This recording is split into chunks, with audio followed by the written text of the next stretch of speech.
It's time to shift focus to North Dakota. You are Locked On Kansas State, your daily podcast on the Kansas State Wildcats, part of the Locked On Podcast Network, your team every day. Yes, welcome on into Locked On Kansas State, your daily Kansas State Wildcats podcast. I'm your host, Christian Rao, and thank you so much for making Locked On Kansas State your first listen every single day. And maybe this is your second listen because it's a bonus episode here on Locked On Kansas State. And it's time to turn our focus to North Dakota. Make sure you hit that subscribe button wherever you're listening, audio, YouTube, you name it. We're growing Kansas State, giving you Kansas State Wildcats coverage like no other right here on Locked On Kansas State, your team every day. Hey, North Dakota, no team to be overlooked, at least not in the eyes of Kansas State, after falling to Iowa State 24-21 in Dublin. It's a tough week to progress to. It's a tough week to go from Ireland. You're prepping for this game, and Chris Kleiman talked about it for a while, 16 months up to the Ireland game. Well, now you have only 5 to 6 days to prep for North Dakota. That is a huge transition. Although it's an FCS school, although you're coming off a loss, you have a lot to think about. You're having a shorter week. The players did not come in on Monday. They're starting games today, the practicing today, and they're not even practicing in full pads today. They're in what Chris Kleiman calls a spiders, which I assume is just kind of a lightweight. I don't really know what spiders are. If you know what exactly it is, let me know in the comment description below. But overall, it's a short week. Now, you can say, yeah, it's an FCS school. You got nothing to worry about. And hey, hang on. There has been times every year where an FCS school beats an FBS opponent. It happens. I'm not saying it's going to happen, but it happens. So it's something that you have to pay attention to. And of course, Chris Kleiman, coming from the Missouri Valley Football Conference, will have a lot of fun time, I'm assuming, with this one. Eric Schmidt is the new head coach for North Dakota. And on the press conference on Monday, we got a little bit of just a taste of what Chris Kleiman feels about him. He said it's the perfect pick, a slam dunk hire for North Dakota, getting Eric Schmidt.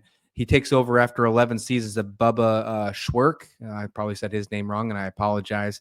But he's a North Dakota alumni, former defensive coordinator at UND from 2014 to 2019.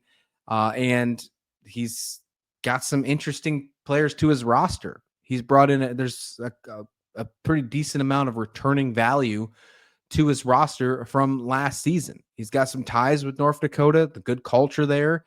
He's got a good physical identity with his defense. Offensive identity seems like it's going to be something that could impact Kansas State right from the get-go, and we're going to probably get a lot of true things for Kansas State, some true identity crisis, maybe a gut check right off the bat, because they're a run-first team. They got two backs with a core. They're experienced on the offensive line on the FCS level. They're bringing in on the passing game. They're bringing in some transfers from the power forward level. So overall, I think this is going to be a game that could test us right off the bat. And remember, if you were listening to today's show, in the third segment, I talked about the historical trends of losing in Dublin. And I was talking about the Nebraska game. The game that they played after Dublin was a North Dakota game. They only won 38-17. North Dakota held up with Nebraska 7-7 at halftime, 17-17 until basically the end of the third quarter. So this team knows how to keep up, and they're no stranger to playing a team right after they were in Dublin, Ireland. This will be the second time they've done it. And they held their own against the Cornhuskers in 2022. Again, that was the year that Scott Frost was fired. You know, they played one Power 4 opponent last year. That was Iowa State. At the beginning of the season last year, they lost 21-3. Now, Iowa State went to the Big 12 championship last year. Iowa State beat Kansas State last year. So 21-3, that they kind of held their own a little bit right there, decently, only holding Iowa State to 21 points. Their starting quarterback, Romfo, senior quarterback, is returning, but he did lose the starting quarterback job to a true sophomore in what his name is, Jimmy Kaminski, sophomore. He was in the mix. They also brought in a San Diego State transfer in Tapua Johnson, and he looks like he's going to be either the second or third string quarterback. So they have three quarterbacks on their roster. They feel good about Romfo. He had 2,000 yards passing last year, 18 touchdowns, 8 interceptions. rushed for almost 300 yards and 4 TDs. But they went the other route. They went with the young guy, Jerry Kaminski, which I did see on social media from one person of North Dakota. Not a lot of social media presence in North Dakota, but they're calling him Jerry Football. So I don't know if there's something that we need to pay attention to there, but a lot of fun stuff. I'm going to have a guest on I believe Thursday's episode. It's either going to be Thursday afternoon or Friday. I haven't determined the exact details yet. That'll give us a deeper dive into North Dakota before the game. So don't worry there. Look, I have a lot of football knowledge, but FCS is not my strong point. I'll be completely honest with that. So we're going to dig into as much as we know on this first look of North Dakota on this bonus episode. The running backs is something that could be concerning, though, and I think this might be a key factor to Kansas State in stopping their run. In the fourth quarter on Saturday, that defensive line was gassed. They were missing a couple key players. Doesn't look like that's going to be the same issue when it comes this Saturday. But Gaven Ziebarth, a senior, rushed for over 1,200 rushing yards last year and 17 touchdowns over the last 2 seasons. He returns this year as the running back. And they also have, who was a redshirt freshman last year, Sawyer Seidl, who rushed for 500 yards and 3 touchdowns on just 91 carries last year, plus almost 500 kick return yards on 17 returns, which is just under 30 yards on average. Pretty explosive player if you're just looking at his statistics. They also bring in a transfer from Sacred Heart, some depth and power. That had 517 yards and 5 touchdowns last year, and Xavier Lehigh. So overall, when you're looking at that, I just on these 3 running backs alone, if I'm just doing a quick math right here, you're seeing almost 2,200 yards, 2,200 rushing yards just last season between these 3 players. That's crazy.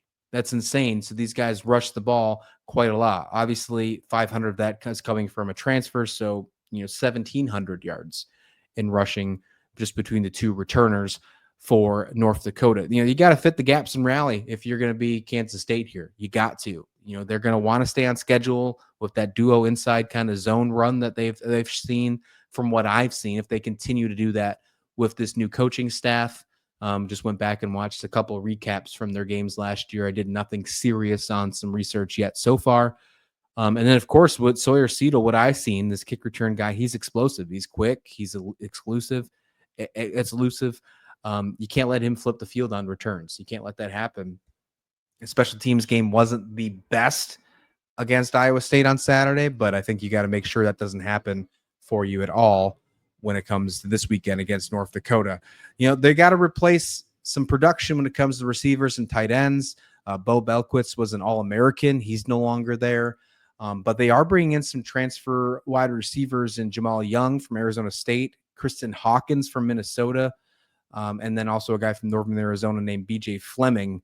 So they do have some newcomers to the team, but some of them are at a Power 4 level. So that could be interesting with a new quarterback, a sophomore quarterback, and then some newcomer receivers. I think they're going to really rely on that run game because they do bring back 4 starters on the offensive line that's headlined by their tackles, Liam Belcher and Seth Anderson. So Anderson alone has logged over 790 snaps in his college career, right? Or exactly, I think it was just last year, if I'm reading this right, almost 790 snaps just last year. So lots of things to look at for this offense.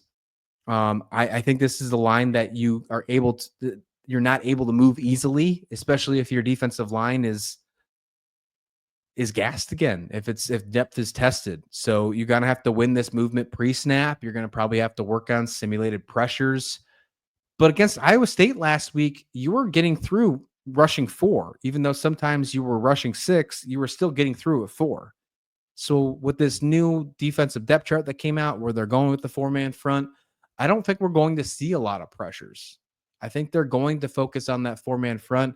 I think they're going to be able to disrupt maybe some double teams, and hopefully they can get some tackles for losses early and change their script and make sure that they can take a better half and get Avery Johnson in good field position. So hopefully they can run up the score fast and get Avery Johnson out of the game. I think that's the key, and that would be a successful key to taking care of North Dakota in this one. I don't think you have to have a statement game. I don't think you have to win by 60. I mean, heck, if you won 21-3, just like they lost to Iowa State last year, I'm taking that as a win because it is a win. It's a dub. You don't have to have anything crazy to say that this team is a Big 12 contender. I think you proved that against Iowa State. think the main things here is you come back, you leave this game healthy, you leave this game with answering some questions about your depth heading into Big 12 play. And that's really the biggest things you got to worry about.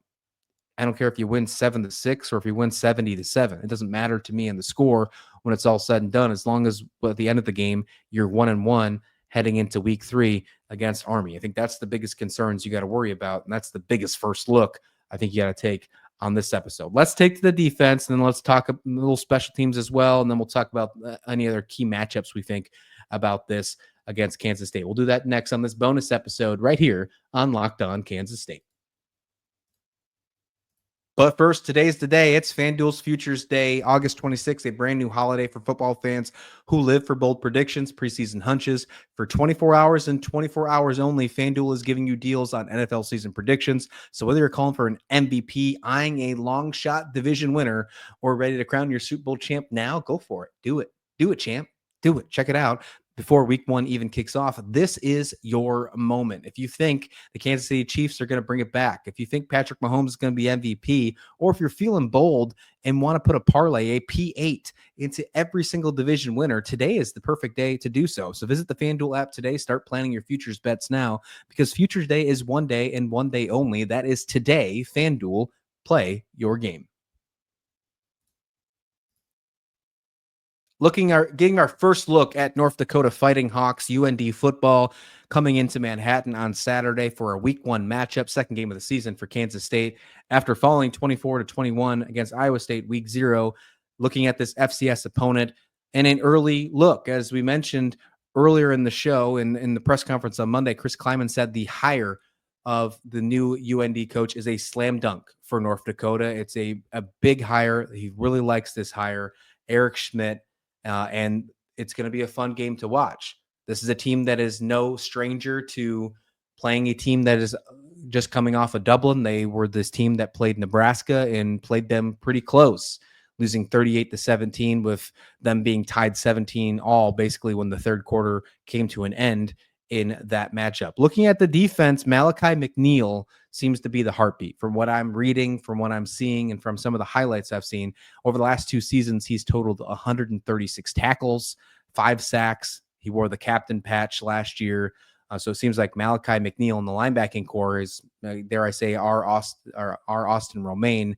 He seems to be the heartbeat of the UND defense. They also have an edge rusher in Lance Rucker, who had 37 tackles and 2 sacks last year. He's the top returner in snaps played. So it seems like he's going to bring some veteran presence to the defensive line. No really big transfers that I've seen from Power 4 schools coming into the defense. So reading that, the front 7 does have some veteran anchors, but I think if Kansas State runs with their pace, and we'll see if who's going to step up in this case. I'm not, like, as I mentioned earlier on an episode yesterday talking about Chris Kleiman's press conference, I do not expect Dylan Edwards to play in this game. X-rays came back negative. That's a good sign. However, I think there's no reason to rush him, so why do it? So I wonder who's going to step up and run with the pace. Will it be Joe Jackson? Will it be Devin Rice? Could it be Alston? Maybe one of those young running backs to step up and do so. Either way, if they can get to the edge to test them, basically what Dylan Edwards is very good at, I think UND's depth will get stress tested very, very fast, and that'll ultimately be the way that they can run up the score. The secondary seems a little deep, a little experienced as well. But again, they don't really have much major transfer additions. They did bring in a guy from Northern Arizona who's probably their biggest major transfer ad, is what I'm reading here, Zach Lewis. He was All Big Sky's second team last year, had 66 tackles and 2 interceptions. But other than that, it looks like the secondary is going to be returning some experienced guys like at their safety position, and Tyler Ekman and Johnny Wiltshire. So some of these names I'm sure you haven't heard, but you're going to hear these names on Saturday. The secondary may be their best unit, though, is what I'm reading on the defensive side. But Avery Johnson, I think, found some good chemistry with his wide receivers. I think we saw some good chemistry, and I think the numbers would have been a lot higher than his 273 yards passing, his 2 touchdowns, his 0 interceptions, if it wasn't for the weather in the first half. A couple of those passes in the first half are thrown slightly behind, but still close enough for wide receivers to get their hands on. He made some good plays, especially on that 4th down and 8 play where he threw a perfect pass to Jaron Bradley, but went right through his hands. There wasn't really many bad passes from Avery Johnson. There wasn't really any miscommunications from him and his wide receivers. It was just some passes that were thrown slightly behind, or some receivers that were making some drops, something we know all too well about. So although their secondary might be their best unit on defense, and this is what I'm reading here, Kansas State, I think they'll use their formations wisely. I think Matt Wells is a perfect time for him to get a little creative and take away the narrative that anyone might have about him being not a good play caller. Shout out to all the Texas Tech fans shouting on to the Locked On Kansas State comment page over the last couple days. I see you. Don't worry. I see you. I think they're going to do that. This would be a perfect time to utilize some of that motion we saw in the Rape Bowl game too. Jace Brown, probably not going to see what did Dylan Edwards, but Jace Brown might be a good time to get maybe a jet sweep, one or two of them in on this one, and utilize your tight ends with some simple routes, utilizing through the linebackers, make some space, create some space. We didn't see a lot of performance, a lot of utilization of the tight ends. Garrett Oakley had a great game on Saturday, but other than that, we didn't see a lot. I think that changes on Saturday. So to me, I think we mentioned earlier, the earlier run fits is going to be huge. Can the defensive line stop their run? If so, I think this is a pretty simple win for Kansas State. I think that is going to be the toughest battle because they were tested against Iowa State. They were tested in their conditioning, and you have to, that's something that that's a universal thing for football. Whether you're playing FCS or you're playing a Power 4 school, you still got to play 4 quarters. You still got to play 60 minutes of football. So that conditioning thing does come into play when you're talking about an FCS school like North Dakota. And it's a school that excels in the running game, something that they struggled with to fight against in the fourth quarter. So that is actually something I'll really be paying attention to. Can they be tested? Can they be conditioned? Can be ready to go? And hopefully they have some more depth to make that happen. And the fact that they're playing North Dakota and they're not playing Iowa State, I think you will see more players get involved on the defensive line. So that conditioning issue should not be a problem. You got to force them to have longer, 3-and-out situations, 4 2nd and 8, 3rd and 6 kind of things. And that all starts with the run game, something they're going to be focused on, especially with a sophomore quarterback, with hopefully some question marks in the eyes of Kansas State. I think you're going to have to find a way to maybe pull a little bit of stunts early on this veteran offensive line, because this offensive line does seem like they are very, very interesting here. I've seen some predictions for the Missouri Valley Football Conference. They're predicted to finish in the middle of that conference, but this is one of the toughest conferences in all of FCS. And then, of course, you just can't have any free yards on special teams. You got to make sure that you stop Seidl. I think he's probably the one that could break one on you, and that just would be a headache, and that'd be one where you're slamming a clipboard down because you don't want to give away free points.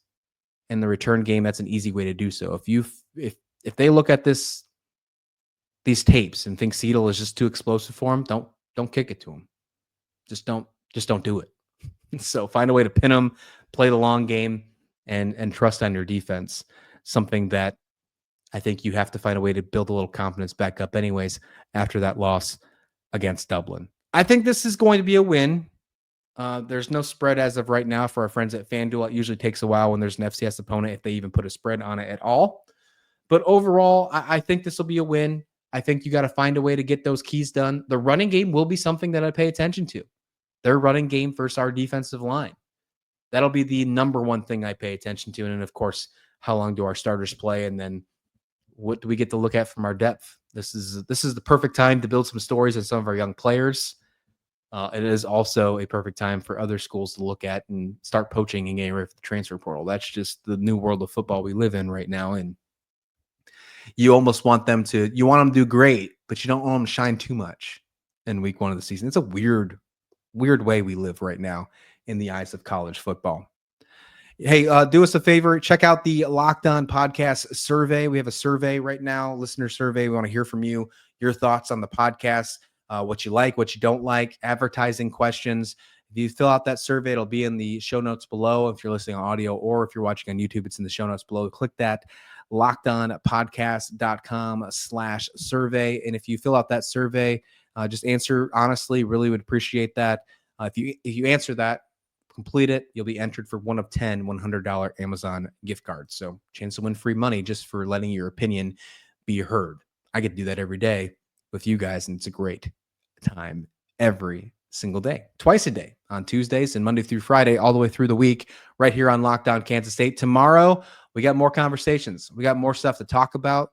We're going to react to Chris Kleiman. I think he has a media availability in the morning or morning, afternoon. We'll talk about that at some point tomorrow as well. We get into Thursday. We'll have some guests on in the middle of the week. And then Friday, we'll give our predictions as always. And we'll have a fun week. We'll get into Saturday. We'll give our reaction right after the game. It's a later game than you got in Dublin if you're back in the States. And then we'll do it all over again and get ready for Army. But we're here every single day, Monday through Friday. We're giving you 2 times a week. And then Saturdays and Sundays, we're going to drop a reaction show. And then, of course, we'll react to the presser on Sunday. So you have Locked On Kansas State every single day for the entire football season. So be sure to hit the subscribe button, leave some comments. You can join me on Twitter at Locked On Kansas State, all that good stuff. And we'll be back here with another episode soon. So until then, please like the video, please subscribe. And this has been Locked On Kansas State.